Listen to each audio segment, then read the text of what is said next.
किस प्रकार के प्रश्न पूछे गए थे उनको हम सॉल्व करेंगे और जानेंगे कि पीजीटी में किस प्रकार इकोनॉमिक्स के प्रश्न पूछे जाते हैं।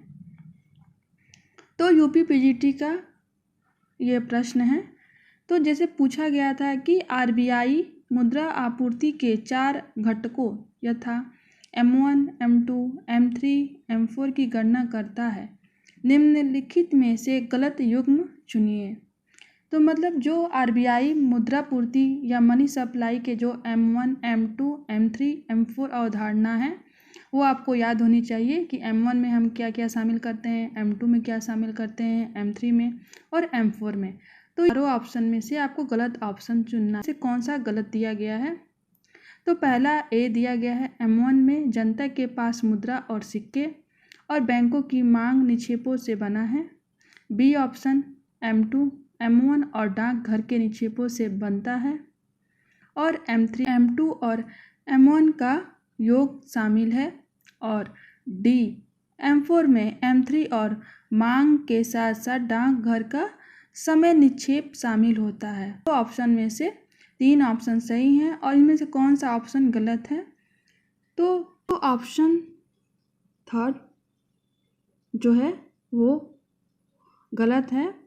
इन सभी ऑप्शन में M1 में जनता के पास मुद्रा सिक्के और बैंकों की मांग निक्षेप से बनता है और M2 M1 प्लस डाकघर के जो बचत जमा होती हैं उनसे बनता है और M3 M2 प्लस आपके समय जमा शामिल होती है। तो M3 में M2 प्लस समय जमा शामिल होती है, इसलिए यह ऑप्शन गलत है।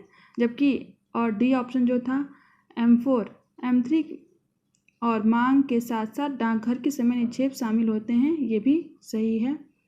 अब दूसरे प्रश्न की ओर चलते हैं। अब हमारा यह दूसरा प्रश्न है कि किस समिति ने भारत में कृषि जोत पर कर की संस्तुति की?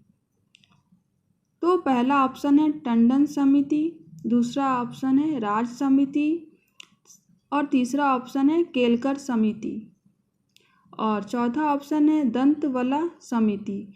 इनमें से किन समिति ने या किस कमेटी ने कृषि जोत पर कर लगाने का सुझाव दिया था? तो आपको इन सभी जो भी चारों समितियां दी हैं, टंडन समिति, राज समिति, केलकर समिति, दंतवला समिति, सभी समिति या कमेटी किस लिए गठित की गई थी, आपको यह जानना बहुत ज़रूरी है। आप गूगल पे सर्च करके इन सभी समिति के तो इस प्रश्न का उत्तर हो जाएगा हमारा ऑप्शन बी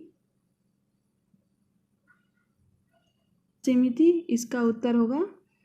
तो और टंडन समिति आरआरबी से रिलेटेड है। आरआरबी मतलब आरआरबी से टंडन समिति आरआरबी से रिलेटेड है कि रूरल क्रेडिट से रिलेटेड है और केलकर समिति आपकी है कर सुधार से।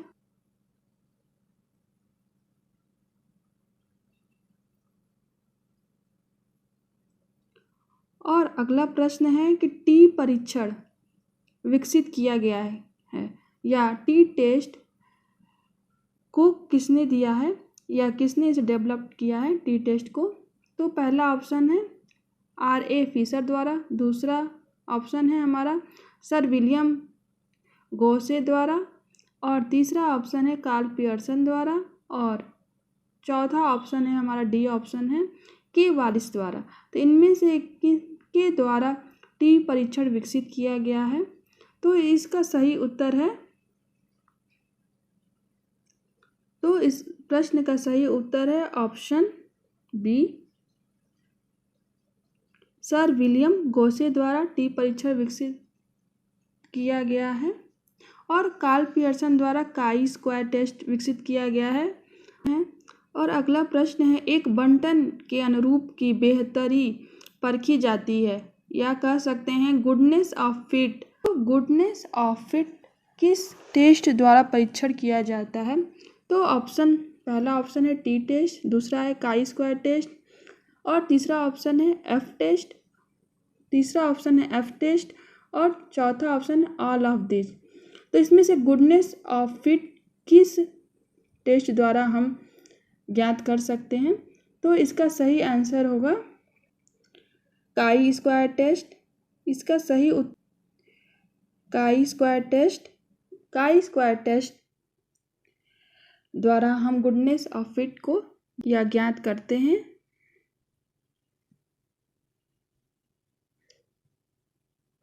अगला प्रश्न है, निम्नलिखित में से किस समिति ने भारत में राष्ट्रीय कृषि एवं ग्रामीण विकास बैंक नाबार्ड की स्थापना की संस्तुति की? मतलब नाबार्ड की स्थापना किस समिति के सिफारिश के आधार पे हुआ था, आपको बताना है।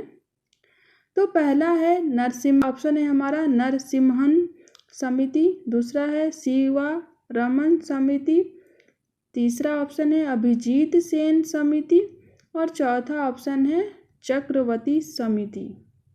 तो आपको इन चारों समितियां किस किस लिए गठित की गई थी या इनके क्या उद्देश्य थे, इनको जानना ज़रूरी है।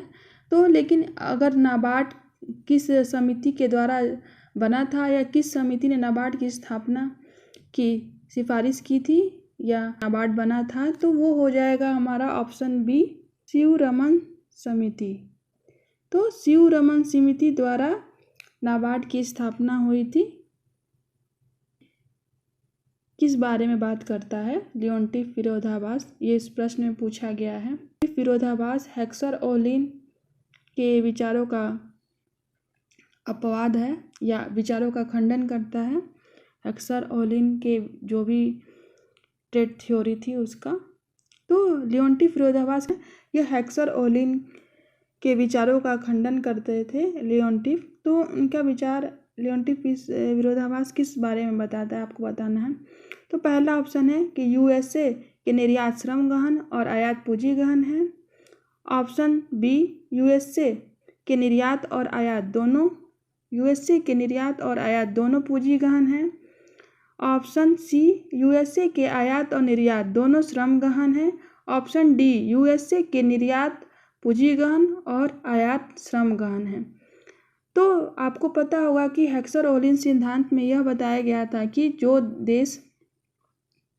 जिस भी देश के पास जो चीज़ें ज़्यादा मात्रा में रहती हैं वो उन चीज़ों का निर्यात करता है। अगर कोई किसी देश के पास श्रम ज़्यादा है तो वो श्रम गहन वस्तु का निर्यात करेगा, और किसी देश के पास पूंजी ज़्यादा है तो वो पूंजी गहन वस्तु का निर्यात करेगा। लेकिन लियोन्टिफ विरोधाभास बताता है कि यूएसए जो कि एक पूंजी गहन देश होते हुए भी उसके निर्यात श्रम गहन थे और आयात पूंजी गहन थे।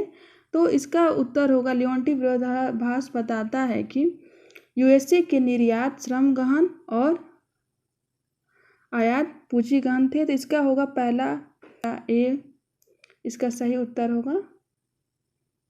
तो यही इसका सही उत्तर होगा। अगर आपको और भी इकोनॉमिक्स के पीजीटी के क्वेश्चन की प्रैक्टिस करनी है तो प्रैक्टिस कीजिए, और जो भी विकल्प हैं विकल्पों को भी आप अच्छे से पढ़िए और तब जाके क्वेश्चन को सॉल्व कीजिएगा।